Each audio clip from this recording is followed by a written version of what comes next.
Já no começo, nós estamos iniciando uma nova série, Perguntas e Respostas, e ela se estende até o final de setembro. Falhou o microfone, foi impressão minha? Ela se estende até o final de setembro, então serão 5 semanas dentro desse assunto. E por que essa ideia de perguntas e respostas? Por uma razão muito simples.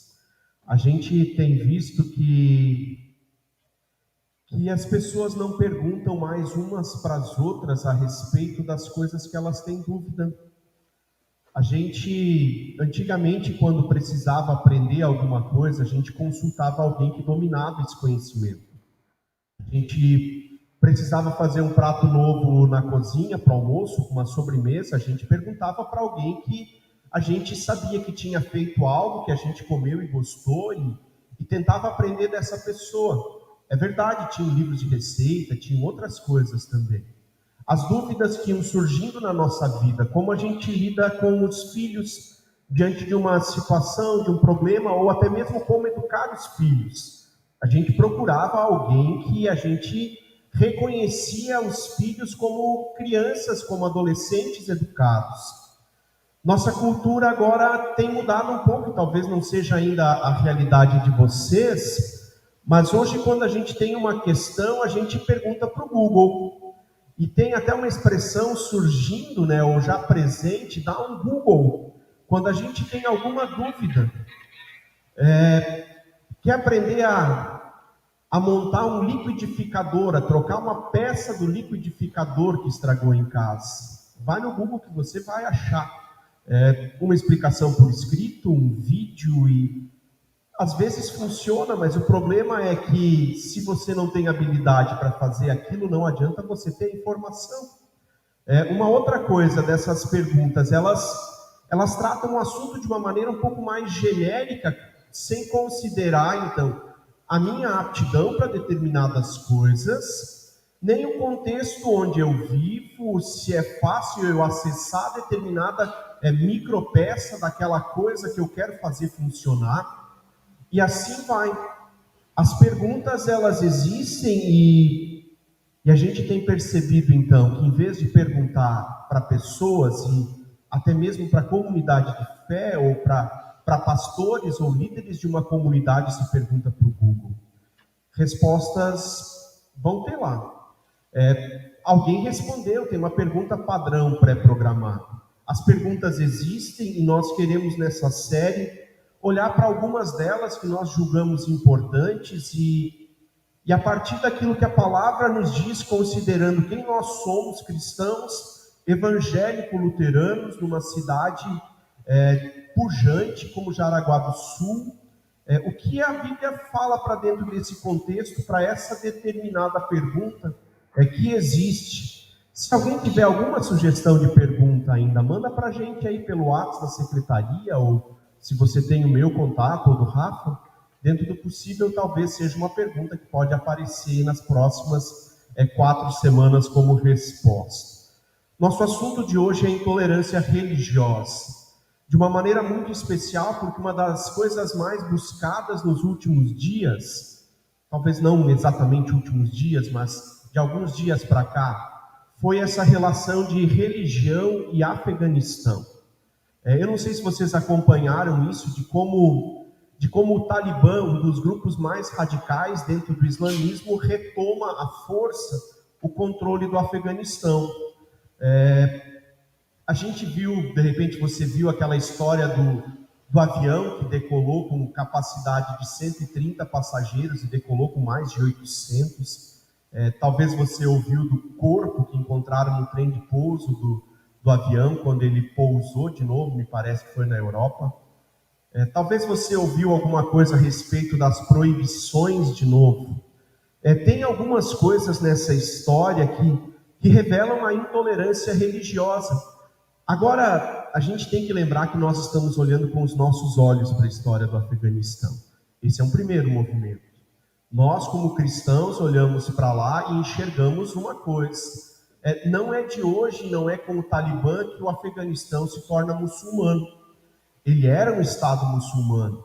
O que mudou no Afeganistão nessa história foi que de uma república islâmica, onde tinha um presidente, ela se tornou um emirado. Quase que eu levantei o dedo errado agora.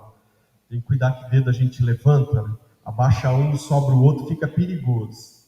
A única coisa que mudou foi que de uma república islâmica, ela se tornou um emirado islâmico. Não é mais governado por um presidente, mas sim por um líder religioso. O que vem de ruim nessa história é que, apesar dos muçulmanos, em sua grande maioria, pelo Alcorão, serem contra qualquer liberdade para outro tipo de expressão religiosa, o que muda ali é que eles implementam a Sharia, que é a lei mais dura, o conjunto de leis mais duros dentro do islamismo, que proíbe a mulher de falar em público, que proíbe a mulher de dirigir, que proíbe a mulher de um monte de coisas, que proíbe outras expressões de culto. E eu vi que a Igreja Católica, que é muito pequena, lá missionários evangélicos também, tem alguns, todo mundo muito preocupado com a repressão que vai acontecer contra o cristianismo agora. Intolerância religiosa. A gente não precisa pensar só no Afeganistão e nos muçulmanos para falar disso. Tem algo que também é nosso nessa história, nosso dos cristãos. Dentro do cristianismo, e a partir do cristianismo, houve perseguição, houve intolerância religiosa em muitos momentos da nossa história. A gente não precisa florear isso, a gente não precisa tornar essa história bonita. A gente pode lembrar, por exemplo, das cruzadas, século XI, onde agora os cristãos implementaram guerra contra os muçulmanos que tinham tomado Jerusalém. E essa guerra se estende por mais de 200 anos, com incursões de europeus cristãos para Jerusalém, porque Jerusalém tinha que ser livre, não podia ser dominada por um Estado Islâmico, por uma razão. É a época da veneração de relíquias. E ir para Jerusalém se tornou parte importante da espiritualidade que a Igreja Católica da época implementou sobre os cristãos. E nós fizemos guerra contra os muçulmanos. A gente tem guerras entre nós. A mais recente, talvez a mais divulgada, é na Irlanda do Norte. Cristãos protestantes em guerra contra cristãos católicos. Protestantes em maioria oprimiam os católicos, não deixavam eles ter direito algum. Eles tomam armas e começam a se levantar contra os ingleses anglicanos que dominavam eles. E mais de 300 atentados à bomba que o IRA, Exército Republicano Irlandês, fez em Londres e por toda a Irlanda, por todo o Reino Unido. Intolerância religiosa. A gente pode citar outras coisas, agora só passando aqui. Quando as caravelas europeias começam a chegar na América, índios foram batizados à força, sem uma mínima explicação sobre o que o cristianismo cria, sem qualquer movimento de ensino a respeito de Jesus, para que as pessoas se convencessem de que de fato ele era filho de Deus e tomassem uma decisão de segui-lo. Ou se batizava, ou morria. Intolerância religiosa. A palavra tolerância, ela vem do latim, quase tudo vem do latim, que a gente usa no português. Significava constância em sofrer, a capacidade de suportar dor. Hoje a palavra tolerância ou intolerância aparece com alguns alimentos, né? É onde a palavra mais frequentemente é usada. Sou intolerante à lactose. Talvez por amostragem aqui, uns 25 dos que estão no culto devem ser intolerantes à lactose. A palavra originalmente não quer dizer outra coisa senão a capacidade de sofrer por alguma coisa. A gente também tem percebido que há uma mudança no sentido dessa palavra no nosso tempo. Tem um texto de uma seguradora de carros e de casas, eu nem sei bem porque a seguradora escreve um texto assim no seu blog, mas nas pesquisas sobre o assunto eu achei interessante. Eles começam com uma definição que a gente poderia assinar embaixo. Eles dizem, uma das definições de tolerância é tendência a admitir outros modos de pensar, de agir, de sentir, que diferem de um indivíduo ou de um grupo, determinado grupo. Tolerância não é fraqueza. Ninguém precisa abrir mão dos seus próprios princípios para tolerar, muito menos concordar absolutamente com o outro. Tolerar não significa ter que relativizar a sua própria opinião. Concordamos com isso. Essa era a definição de tolerar que até pouco tempo atrás era tido como padrão. Tolerar é a gente saber que o outro pensa diferente, e não quer dizer que eu tenho que abrir mão do que eu penso, mas nós podemos conversar a respeito disso. E agora não é uma ideia que se aplica apenas para o campo das religiões, é para o campo da fé. Parece que a gente perdeu a capacidade de conversar com quem pensa diferente da gente. E de ambos os lados, e talvez tenha uns 4 ou 5 lados hoje, e vem com pressão, querendo mudar a nossa cabeça pela argumentação, e nunca na história da humanidade isso foi assim, ou foi. A gente precisa ser convencido das coisas que a gente faz, a gente precisa ser convencido de que algo que a gente faz deve ser repensado. É pela argumentação que a gente vai fazendo isso, de pequenas experimentações, mas nenhum de nós muda de opinião, ou pelo menos eu acho, simplesmente porque uma ideia foi jogada no ar e alguém com muita audácia, com argumentação forte disse: é isso. Tem coisas na nossa vida que levam anos para serem mudadas. Ninguém precisa abrir mão dos seus próprios princípios para tolerar. Donald Carson, é um biblista canadense, especialista em Novo Testamento.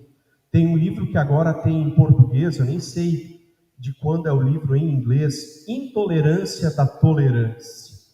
E na apresentação do livro ele diz que tolerância é uma palavra que tem se tornado muito importante na sociedade ocidental. E questionar a palavra tolerância é considerado uma indelicadeza e talvez até uma grosseria por muitas pessoas. A gente não pode questionar a palavra tolerância.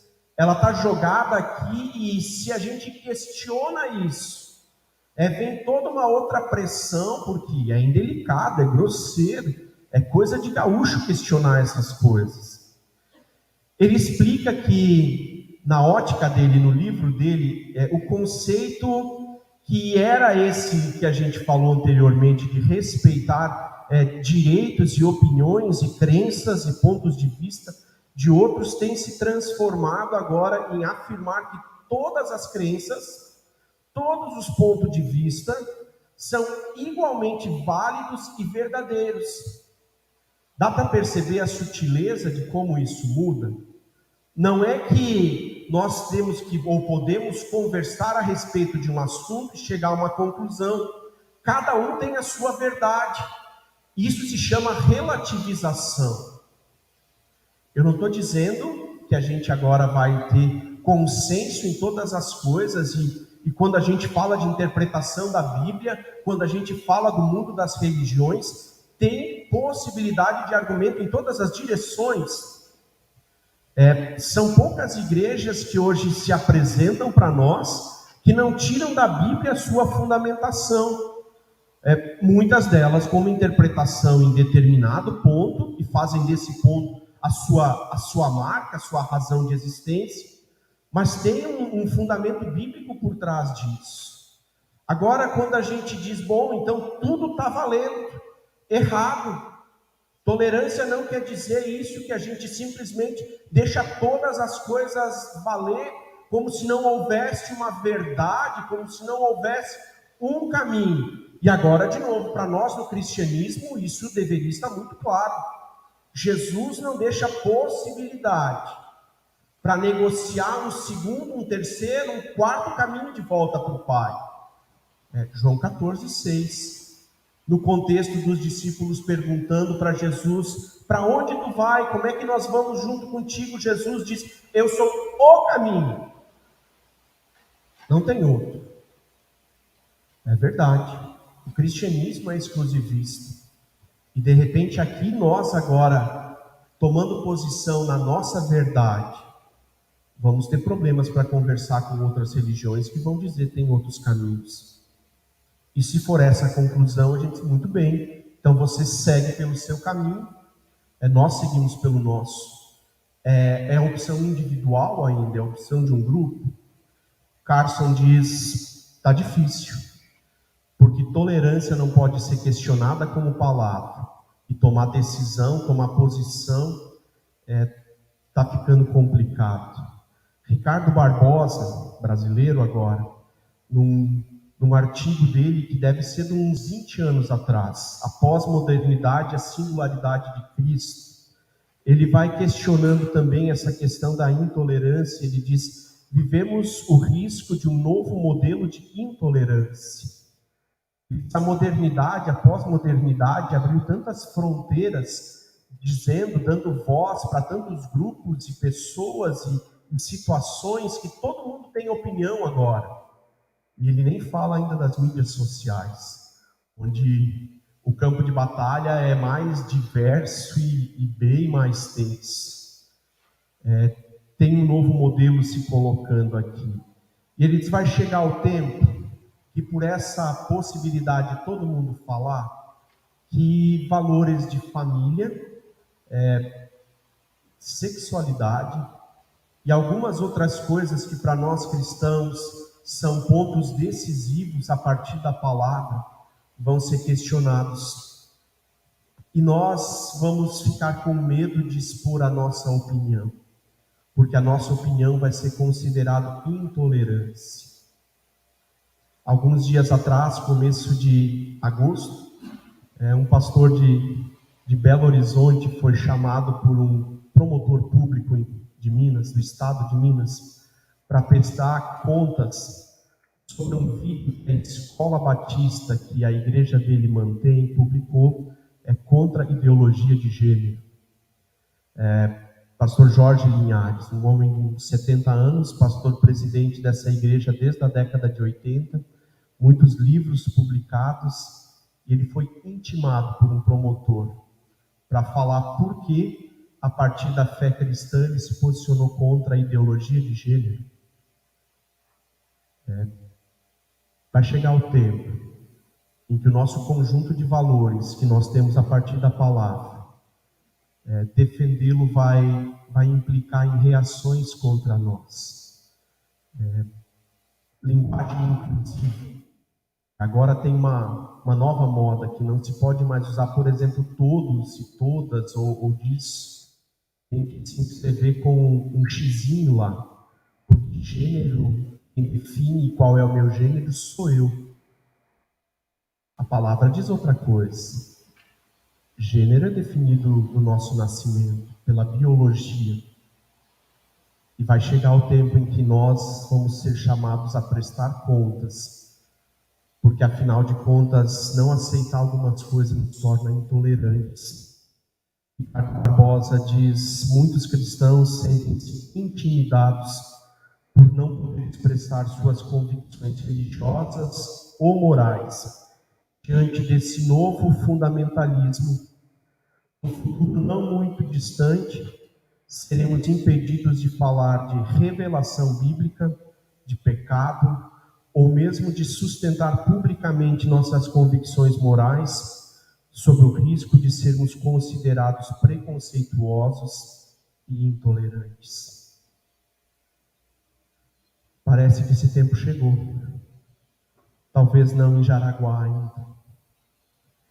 Esse é o meu sentimento também diante de algumas coisas que a gente tem ouvido chegando cada vez mais perto. Nós vamos ser taxados de intolerantes porque nós queremos colocar as nossas convicções. Dando esse passo agora para dentro da Bíblia, se as perguntas existem em torno disso, se é algo que vem chegando para perto de nós, toda essa questão de tolerância, intolerância, de como nós podemos nos posicionar a respeito a partir da nossa fé diante dessas coisas, o que a Bíblia diz, o que a Bíblia nos mostra a respeito disso. Primeiro, se a gente olha para o Antigo Testamento, a gente vai ver, lembre que nosso assunto é intolerância religiosa inicial. Se a gente olha para o Antigo Testamento, a gente vai ver um Deus que faz guerra. E por mais que a gente não entenda isso, Deus, na tomada da terra, por exemplo, com Josué e os outros, Josué e Caleb liderando o povo, chegando numa terra que tem dono. Deus manda eliminar todos os povos que estão diante de Israel, do povo de Deus que sai do Egito. Fora esse movimento de Deus mandando eliminar todo mundo, na Bíblia tem guerras e Deus faz guerra, mas normalmente é uma reação de proteção ao seu povo. Fora esse momento da tomada da terra prometida, todos os outros movimentos de guerra são de um Deus que defende o seu povo. É verdade, um dos nomes de Deus no Antigo Testamento é Adonai Tsebaot. Adonai é Senhor e é o nome mais popular de Deus no Antigo Testamento. Agora, o adjetivo Tsebaot colocado ao lado dele quer dizer Senhor dos exércitos, Senhor da guerra. E o povo de Deus no Antigo Testamento muitas vezes chamou Deus de Senhor da guerra. A maior parte do juízo de Deus no Antigo Testamento é contra o seu povo, que não obedeceu, que não cumpriu a aliança que estabeleceu com o próprio Deus. As guerras normalmente são para proteção desse povo, são em reação a algum ataque que o povo de Deus sofreu. A exceção, falando agora de uma maneira muito generalista, a exceção é a tomada da terra. Mas muito antes disso, Gênesis 12, Deus diz para Abraão: eu vou te abençoar, e a partir de ti eu vou abençoar todas as nações da terra. O primeiro movimento de Deus em relação a todos os povos, inclusive aqueles que não creem nele como Pai de Jesus e suficiente Criador e Salvador, é um movimento de trazer para perto e de abençoar. O que muda de Gênesis 12 para Êxodo, Deuteronômio, quando eles vão entrar na terra, eu nem sei responder para vocês. E aí eu tomo emprestada a frase do pastor Ricardo Agreste, que diz: as coisas que a gente não consegue explicar, quando a gente chegar na eternidade, se a gente chegar, a gente pega o primeiro anjo que estiver passando, a gente pega ele pela asa e diz: eu tenho perguntas. E você vai ter todo o tempo disponível para fazer todas essas perguntas difíceis que os pastores e os líderes da igreja não souberam responder para ti. Deus faz guerras, Deus fez guerras. O Novo Testamento, por outro lado, agora apresenta Jesus que foi chamado para tomar o império, para tomar Jerusalém de volta. A força pelo poder da espada apresenta Jesus que não faz isso. Pedro puxa a espada. Os zelotes, que era um grupo dentro do judaísmo, pegavam espadas para dizer: nós vamos conquistar o reino de volta, nós vamos conquistar Jerusalém de volta, pelo poder da espada. E Jesus diz: não foi para isso que eu vim. Não foi para isso que eu vim. 3 coisas então que eu quero colocar como decisivas para nós, nessa relação de tolerância e intolerância que vai chegar mais perto de nós. Primeira das coisas: não abra mão do conjunto de verdades que te definem como pessoa e como cristão. É muito complicado quando a gente tem que lutar contra a nossa própria consciência, e essa é uma luta que Lutero escolheu fazer, de não lutar contra a consciência. Depois que os escritos da Reforma começam a se espalhar, Lutero é convocado para uma grande reunião, na qual ele tem o privilégio, a oportunidade única de dizer: eu estava enganado, e dizendo estou enganado, ele ia ter todos os benefícios da Igreja Católica de volta. Pelo menos era a promessa. Nessa grande reunião, Lutero diz: eu não posso, contra a minha consciência e contra aquilo que a palavra diz, renunciar nenhum dos meus escritos. Não abra mão do conjunto de verdades que você encontrou na palavra, que te definem como aquele que você é hoje. É verdade. Talvez tenham coisas na tua vida, assim como tem na minha, que precisam constantemente estar em transformação, porque eu ainda não sou como o Pai quer. É dessas coisas, deixa Deus ir trabalhando pela palavra. Mas aquilo que te é precioso, aquilo que você já tomou posse, que já é seu, a partir do relacionamento com esse Deus, não abra mão disso. Você não vai conseguir viver nessa dicotomia, nessa separação entre algo que está na sua cabeça, na sua mente, no seu coração, daquilo que outros estão pedindo para você ser. Para o cristianismo, a verdade tem um nome. Texto que eu já citei, de João 14,6, além de Jesus dizer que Ele é o caminho, Ele diz: eu sou a verdade. Tem coisas que não dá para negociar. O texto que o Leonardo leu, de João 8, a verdade vem e liberta. Jesus é essa verdade. No cristianismo, ela tem nome. E a gente pode dar alguns passos adiante. Eu quero ainda ler 2 Timóteo com vocês. Timóteo foi discípulo do apóstolo Paulo, e na primeira carta, Paulo diz: te deixei em Éfeso. É um jovem que é colocado como líder talvez a principal igreja do Novo Testamento.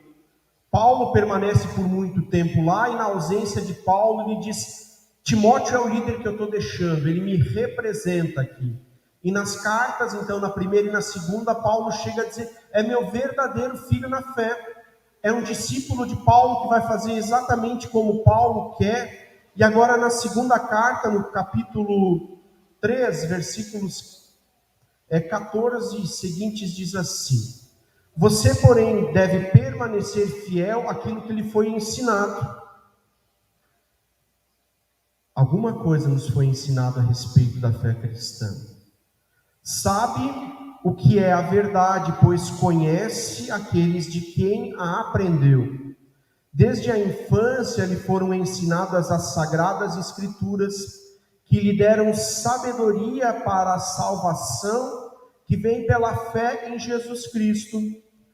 Toda a escritura é inspirada por Deus e útil para nos ensinar o que é verdadeiro e para nos fazer perceber o que não está em ordem na nossa vida. Ela nos corrige quando estamos errados e nos ensina a fazer o que é certo. Deus a usa para preparar e capacitar o seu povo para toda boa obra. Permanece naquilo que você aprendeu.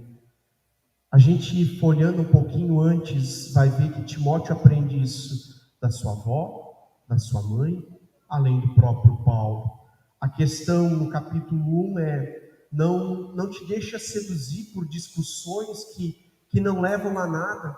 Não deixa alguém dizer porque você é muito jovem, você não pode dar a sua opinião de maneira muito clara. E agora ele diz: não abre mão. Não abre mão daquilo que você aprendeu, das sagradas escrituras que foram ensinadas para você. Não posso e não quero abrir mão daquilo que eu tenho conhecido na palavra, daquilo que eu tenho descoberto em Deus, desde o dia lá atrás da minha adolescência, quando eu conheci o que Jesus fez na cruz por mim e decidi segui-lo. Desde lá eu sei que seguir Jesus tem um preço a ser pago a cada novo dia, mas e que em algum momento do futuro isso pode ficar complicado. Não abrir mão do que nos foi ensinado é uma escolha. Segunda coisa que nós precisamos saber a respeito de intolerância religiosa. Se tolerar é admitir que o outro pense diferente, sem abrir mão do que nós pensamos, como nós fazemos missão, e essa é a tarefa que Jesus deu aos seus discípulos. Jesus deu a tarefa deles fazerem outros discípulos e fazerem outros discípulos. Como isso acontece se cada um tem direito à sua opinião agora? De novo, nós precisamos olhar para a palavra. Os discípulos no livro de Atos foram anunciando o que Jesus fez. E é só isso que a gente pode fazer. Todo o resto não é obra nossa. Não somos nós que convencemos, não é a nossa eloquência, não é um formato de um programa que vai fazer alguém tomar uma decisão por Jesus. É a nossa vida. E depois da nossa vida, algumas das nossas palavras. 1 Pedro 3,15 diz: estejam sempre prontos a responder a respeito da esperança que há em vocês. A gente não está a passeio aqui, ainda que a gente precise reconhecer os direitos de cada um ter a sua religião, ainda que a gente tenha que agir com respeito em relação a isso. Nós temos uma tarefa. Capítulo 20 de Atos, Paulo está se despedindo da igreja de Éfeso. Provavelmente, nesse momento em que ele sai, e Timóteo assume essa igreja.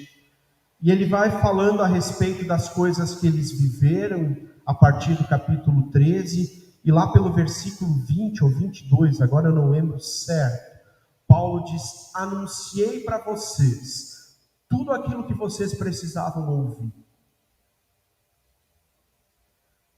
A nossa fé nos faz dizer tudo aquilo que é necessário dizer. O que o outro vai fazer com isso, o que o Espírito Santo vai fazer com isso na vida do outro, não sou eu que controlo, não é você. Nós não fomos chamados para outra coisa senão a dizer no que nós cremos, a dizer o que as pessoas precisam ouvir, não o que elas querem. Paulo continua depois de dizer: falei o que vocês precisavam ouvir. Ele disse: falei tanto a judeus quanto a gregos, que eles precisavam se arrepender e se converterem a Deus. Judeus já são um sistema religioso diferente dos cristãos. Não aceitam Jesus, não aceitam o Salvador. Para esses, Paulo disse: Jesus é o Salvador.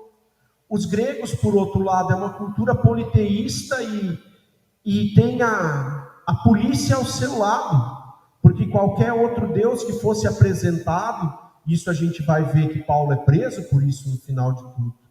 Qualquer outro Deus que fosse apresentado sem autorização do Império Romano era crime. E Paulo continua falando a respeito de Jesus para esses que são politeístas. Agora tem um detalhe nisso. Aquilo que nós cremos precisa ser apresentado com amor. No Alfa, quando a gente faz o treinamento da equipe, tem uma orientação sobre as discussões. O Alfa é voltado para um público que não é de igreja, não tem linguagem de igreja. E é muito fácil pessoas que não estão na igreja fazerem do seu conjunto de regras de religião uma coisa muito enrolada. Pega uma coisa aqui, pega uma coisa lá e vai vivendo a partir disso. E agora, quando chegam no Alfa, onde eles podem perguntar e falar, de repente sai uma opinião muito estranha ao cristianismo. E a orientação no treinamento é: não discuta esse assunto. Porque é muito fácil ganhar uma discussão e perder a pessoa. Se a pessoa permanecer no curso, se a pessoa permanecer na igreja, se a pessoa permanecer num pequeno grupo, depois do Alfa, em algum momento da vida dela, esse conceito vai ser revisitado a partir da Escritura, que é útil para nos ensinar. Mas nesse momento a gente acolhe, estabelece relacionamento, e quando a gente agora, num tempo de intolerância, quer falar da nossa fé, é assim. A gente não discute, a gente convive, e no tempo certo a nossa fé, aquilo que nós cremos, a razão da nossa esperança, como diz Pedro, precisa ser colocado de maneira clara. E depois disso, é com o Espírito Santo, não é com a gente. Tim Keller diz: tolerância não é sobre ter crenças, é sobre como as suas crenças te levam a tratar as pessoas que discordam de ti. Tolerância não é sobre ter crenças, é como as suas crenças te levam a tratar as pessoas que discordam de você. E eu estou ouvindo o sino agora e estou olhando para um relógio que está 10 minutos atrasado. Eu estou achando que eu tenho muito tempo ainda. Então, desculpa aí para o pessoal da rádio, que talvez a rádio corte, mas eu estou encerrando. Tolerância não é sobre ter crenças, é sobre como as suas crenças te levam a tratar as pessoas que discordam de você. E terminando, então, terceira coisa. Se nós não podemos abrir mão do conjunto de verdades que nos estabelece, se a gente tem que ter o amor como critério para anunciar isso de uma maneira efetiva, a terceira coisa é, fazendo isso, você precisa estar disposto a sofrer consequências. E de novo a gente vai para Atos, e o texto que o Leonardo também leu, Atos capítulo 4, diz que os discípulos vão anunciando, e eles de novo são confrontados, dizendo: parem de falar de Jesus. E Pedro diz: julguem vocês, é justo obedecer a homens ou obedecer a Deus? E eles continuam falando. Sequência do texto, quando eles são soltos, a igreja se reúne e eles têm um momento de oração e eles dizem assim: Senhor, concede-nos portas abertas, para que a gente fale a respeito do que nós ouvimos e vimos. Que seja assim conosco, que a gente, diante de tempos difíceis que vêm por aí, mantenha firme aquilo que nos constitui como cristãos evangélico-luteranos, tirado da palavra, que nos foi ensinada, que nos é ensinado, que nos corrige, que nos exorta, que nos repreende, sempre de novo. Que a gente aprenda a falar do que nós cremos com ousadia e com amor. E que a gente esteja preparado para alguma perseguição que pode vir. Amém?